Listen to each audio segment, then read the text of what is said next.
get out of that driver's seat. She gave her a yank on her sweatshirt, and yeah, and this woman got in her boat and drove it really, really fast and hit a sandbar. And they were stuck on the sandbar. Welcome to the Woman Angler and Adventurer podcast, inspiring real women with a passion for fishing and the outdoors to go get their adventure on. Now, here's your fearless host, Angie Scott. Welcome to another episode of the Woman Angler and Adventurer podcast. Getting a little excited as we're 1 week closer to actually being in the new Lance Truck Camper mobile podcast studio. I cannot wait to get it set up with some of the new podcast gear I've acquired for it and actually get on the road. And I can't wait to show you all once I get it set up. So last week I featured Linda Leary, creator of Fishyware. And this week, I'm featuring another Linda, and let me tell you, she was a real treat to get to know, and I can't wait for y'all to get to know her too. Linda Conder hails from the UP, which is the Upper Peninsula of Michigan, but she's lived in Minnesota for many years, and she's a member of Women Anglers of Minnesota, a group that we've talked about on the show many times.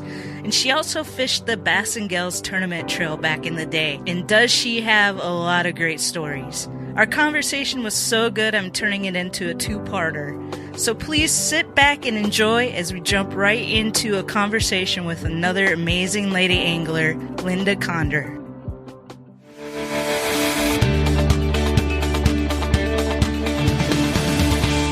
So I'm sitting here in my sunroom looking out at the lake that has started to freeze, but our weather here has been just so goofy. It'll freeze up and then it opens up here and there and it makes a beautiful pattern of either blue or black depending on how the sun is shining on it. And everybody thinks I'm having fishing withdrawal, but I'm really not. I'm getting a lot done. So I'm going to be prepared. Where are you located? What lake are you on? I'm on a little, you know what, if you Google the Whitefish chain of lakes through Google Maps, and it's in Cross Lake, I'm on a little tiny lake just east of there. It's called Meyer Lake. You'll see Trout Lake, which is, have you ever heard of Lake Minnetonka? Oh, yeah. Yeah, for sure. Okay. This is the Minnetonka of the north. Okay. Nice. I don't live on that lake. Number one, I don't think I'd want to have to pay the taxes, and I would not want all that activity. I live on a little 60-acre lake that's 60 feet deep that has no access, and I put my bass tracker on through my neighbor's property, which is still quite a challenge because it's very muddy over there. Gotcha. But at least you have access. I do. And my husband we had to put a hillside lift in here because we're on a big bluff. It's very beautiful. Our road is called Majestic Road. And we've got these gorgeous pine trees at the bottom of our bluff that come way, way, way, way up. I can't see the bottom from where I'm sitting, and I can't see the top. Wow. So we put in a hillside lift, which is there's a platform, and then there's a cart that you get in, and you lock yourself in there, and you ride on down. And then I go out on my little tiny dock, and I step into my bass tracker, and I push the button, and down it goes. So I don't have to deal with that great big wheel, to crank it down and then try to get in or get out. Very nice. So, unfortunately, when we moved here, I would catch 70, 80 bass a day. Oh, wow. And I'm very gentle with them. I've never kept one. And they were big. The average bass was probably 3.5 pounds, and they went all the way up to 6 something. Nice. Each year, it just kind of slowed until you hardly catch much. Maybe in the spring you might catch more. But the thing is, the lifespan of a bass up here is 11 years. So if they were that big, they were pretty old already. Right. I gotcha. So it's going through a total transition. But Anyway, yes, I'm a diehard angler. What would you like to know? Well, how did you get started? Well, first of all, I was going to say I kind of have a similar viewpoint right now. I'm in the back of my houseboat and I've got all the windows open. So this is where all the sun comes in, I love it. It's starting to get a little chilly here in Nashville. So it's nice to have that warm sunshine coming in, and that's where I have my office set up now, and I'm looking out onto the water. So a little bit, we both have some pretty nice views, it sounds like, where we're sitting. Yes, and I'm way out in the woods. There aren't a lot of homes out here, although we're 7 miles out of the little town that goes from 2,000 people to more than 20,000 people in the summer. Wow. But we have bears. We had a moose in town. I have deer that I feed every day. We had a mountain lion over by our pole barn. We had a bobcat, which I have video of. Wow. And every kind of woodpecker. And actually, I have a pair of cardinals, which is very rare because we go 45 minutes south of here and there are cardinals all over. So I'm about 3.5 hours north of Minneapolis, St. Paul. Okay. So I'm from North Branch originally. And that's what I saw. Yeah. And so we used to go up north just about every summer. We would go somewhere. We've been to like Thunder Lake, and one of my favorites was our trips to Lake Vermilion. I loved going up there. I don't guess you're that far because it seemed like that was a lot further. We just drove by Big Thunder the day before yesterday. Nice. That's a very, very interesting lake. Yeah, I love that area. Yeah, it's got a lot of smallmouth in there. Although every time I've tried to catch them, we've only maybe caught one. They move so much. And we're not that far from Mille Lacs either. Where are you from originally? Menominee, Michigan, the Upper Peninsula, and that's where my fishing started. When I was 6 years old, my grandparents, who lived just outside of Wausau, Wisconsin, started to build what we called the cottage on a little lake near Eagle River, Wisconsin, actually by a little town called St. Germain. I was 6. I fished with my grandmother, whose name also was Linda. Huh.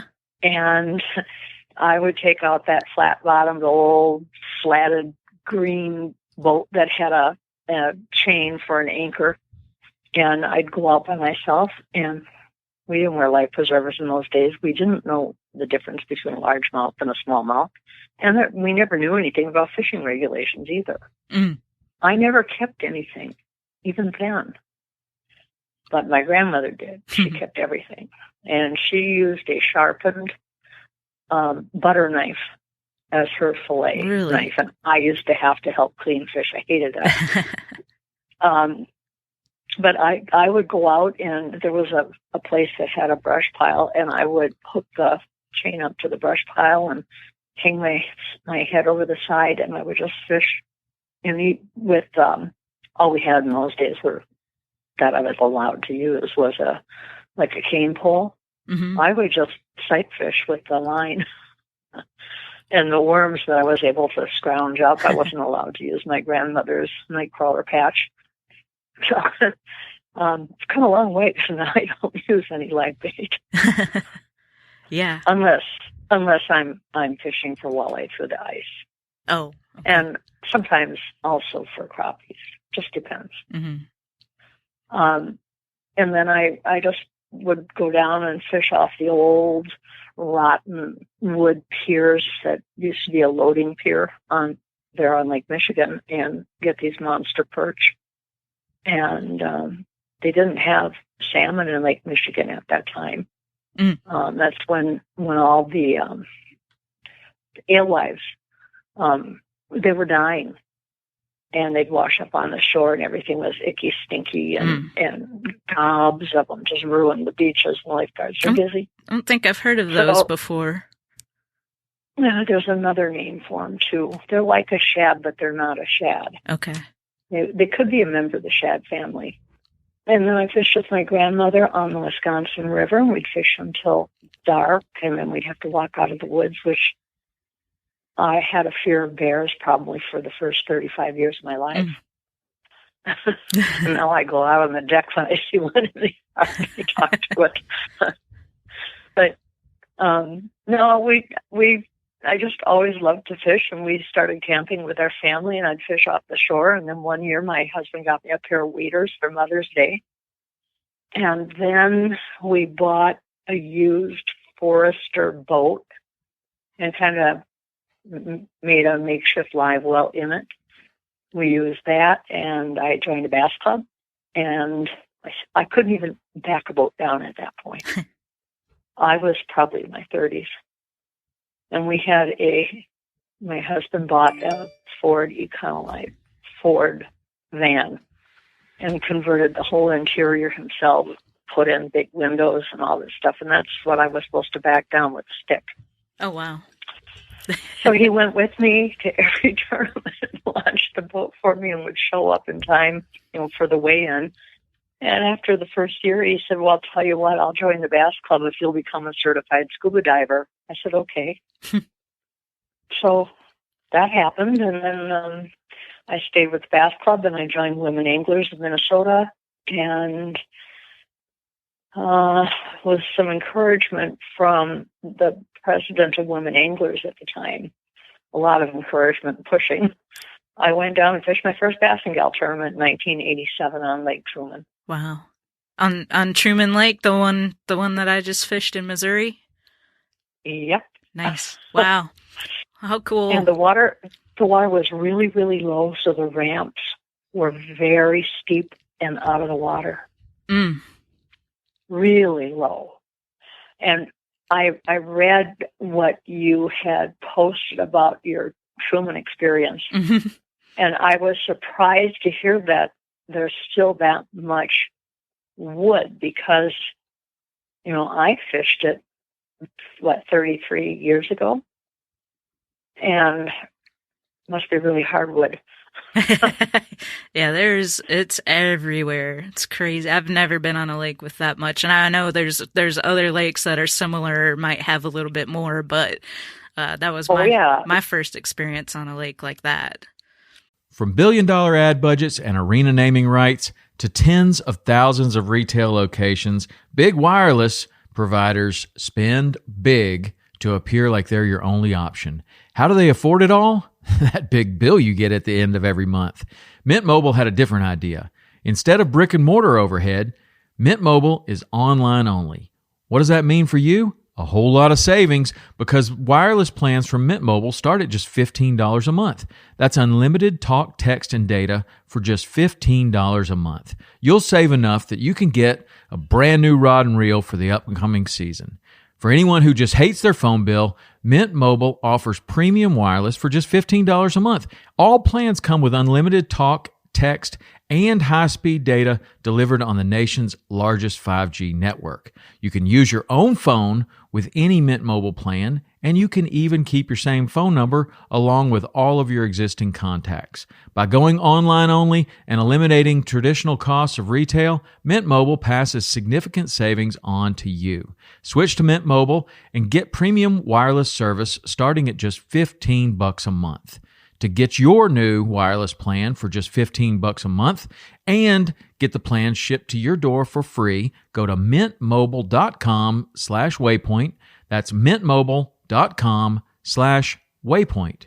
Cut your wireless bill to $15 a month at mintmobile.com/waypoint. I really didn't have too much trouble. I'm extremely cautious. Very. But it was when I went to Lake Fork, which was it's southeast of Dallas.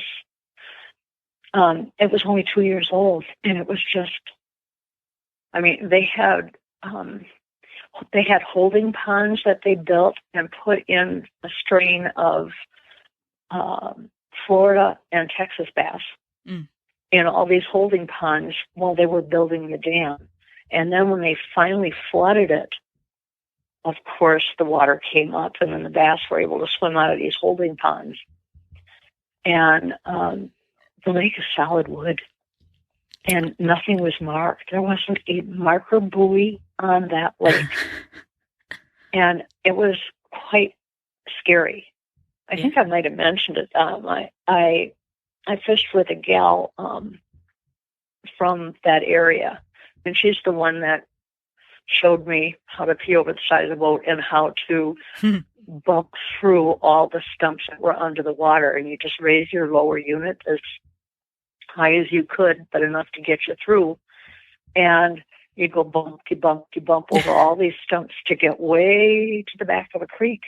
And there were times we would have to turn off the motor and get up on whatever side of the boat and bounce it back and forth to get off a stump. Mm-hmm.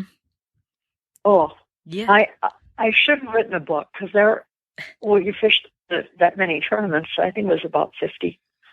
I can remember something about every single lake that I fished. Yeah, something unusual. Or probably some experience that happened for sure at each event. Oh, yes, and experiences that I learned from some of the other women who'd come in, friends of mine who would tell me about my friend Margaret White from, I don't even know if she's still living. She won a boat in a drawing, and it was a Ranger, and she sent it back to the Ranger company, and she had some modifications. She had it changed into a dual console and some other upgraded the trolling motor and things, and she was quite a storyteller. Well, she drew this redneck Cajun lady. French was the only way you could describe it. And this woman said, nope, they argued about whose boat they were going to use, and the other woman insisted. So Margaret thought, okay. So she gets in the boat with her, and they go to start the boat, and it doesn't start. The power head was shot. So they had to go back and get Margaret's boat, and Margaret, with her new boat, was kind of careful. So this other woman actually said to her, get out of that driver's seat. She gave her a yank on her sweatshirt. Oh, my goodness. Yeah, and this woman got in her boat and drove it really, really fast and hit a sandbar. And they were stuck on the sandbar. And Margaret had, in great detail, had told me about how horrible the other woman's boat was and how there was a dirty pair of underpants. And she says there was this big factory of some sort, manufacturing thing up on a hill. I'm trying to remember what lake it was. It was somewhere in Alabama. And this other woman, and I could picture what she looked like, and if I thought hard enough about it, I could probably remember her name. She took off all her clothes, and she got into the water and said to Margaret to get her fat, you-know-what, into the water, take your clothes off, and get over here and help me.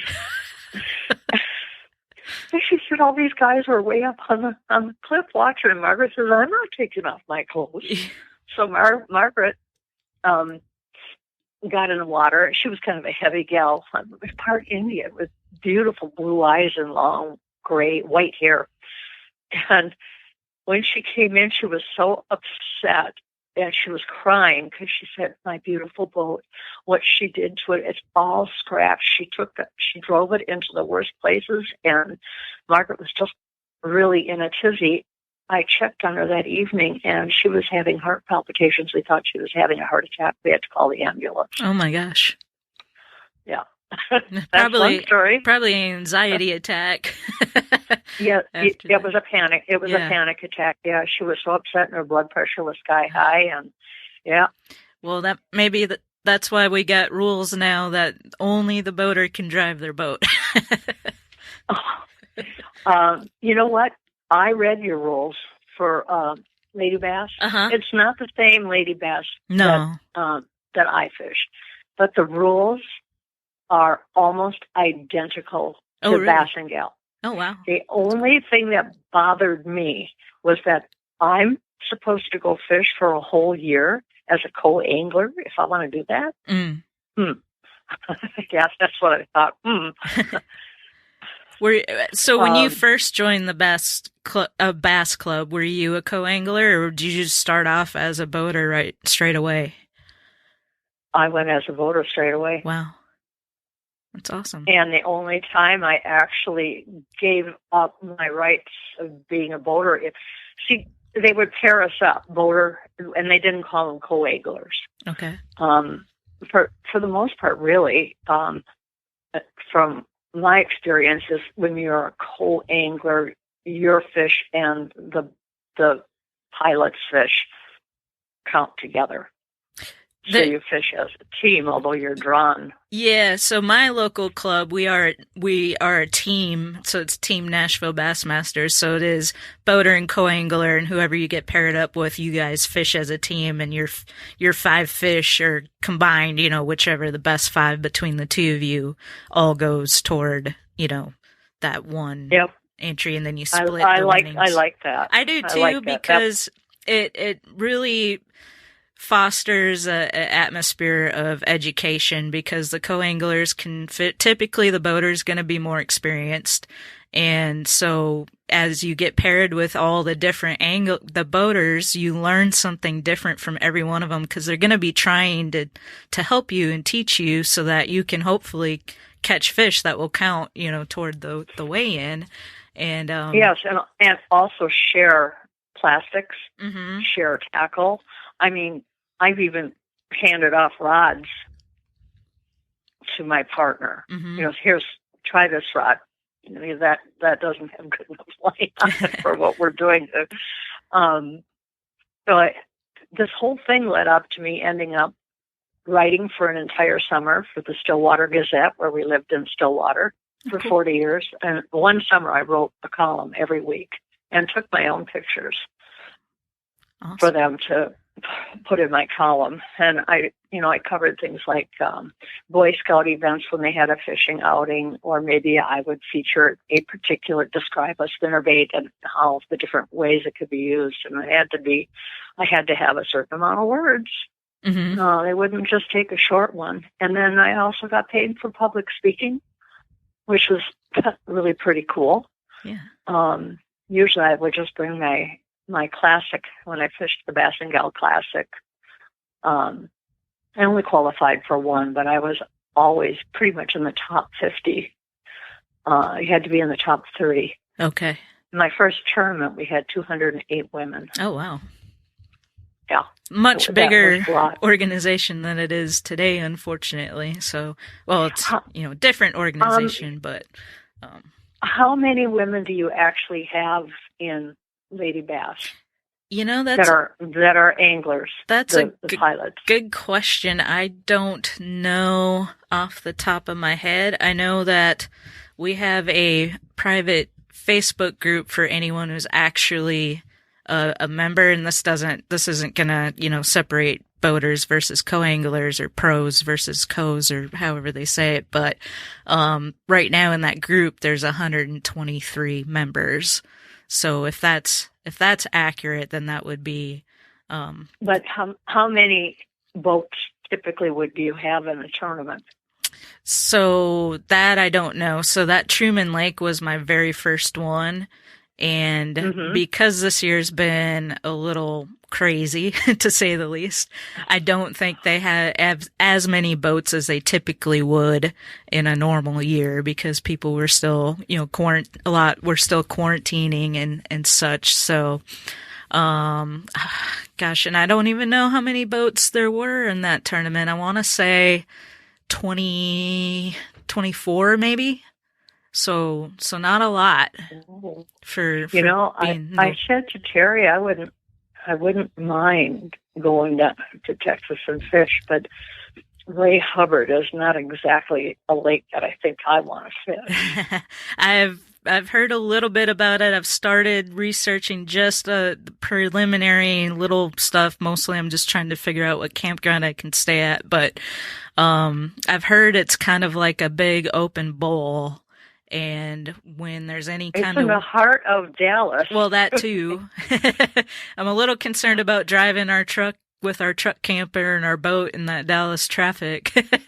So, but... I wouldn't I wouldn't worry about that too much. If I can manage to get through Atlanta and Nashville and a bunch of other places.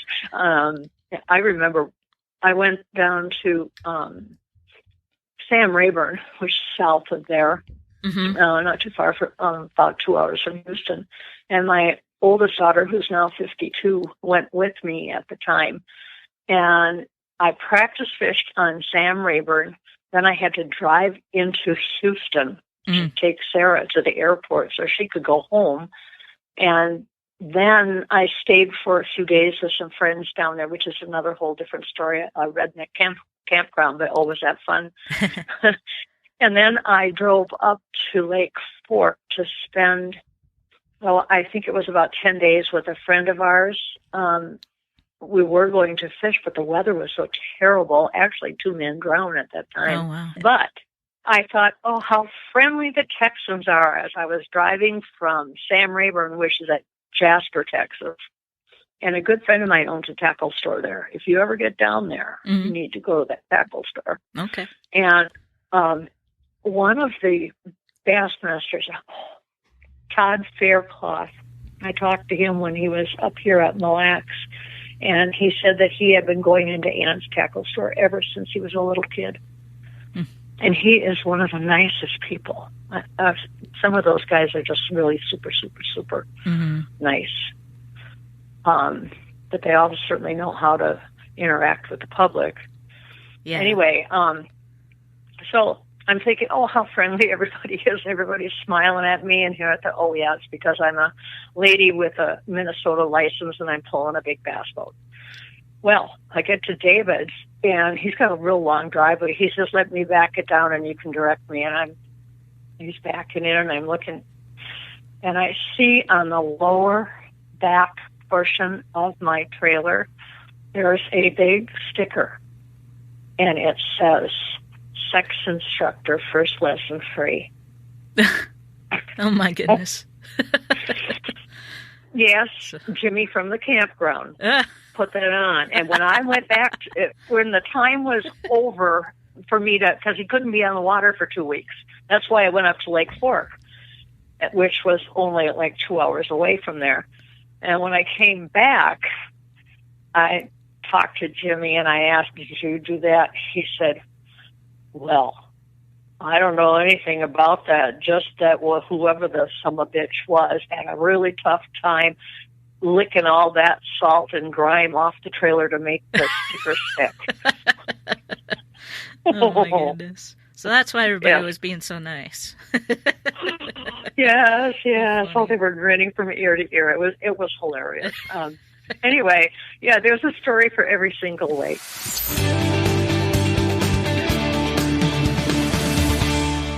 Hey, thanks for listening, everyone. I really hope you enjoyed that. Please tune in next week for the conclusion of my wonderful conversation with Linda Conder. And until then, stay safe and stay healthy.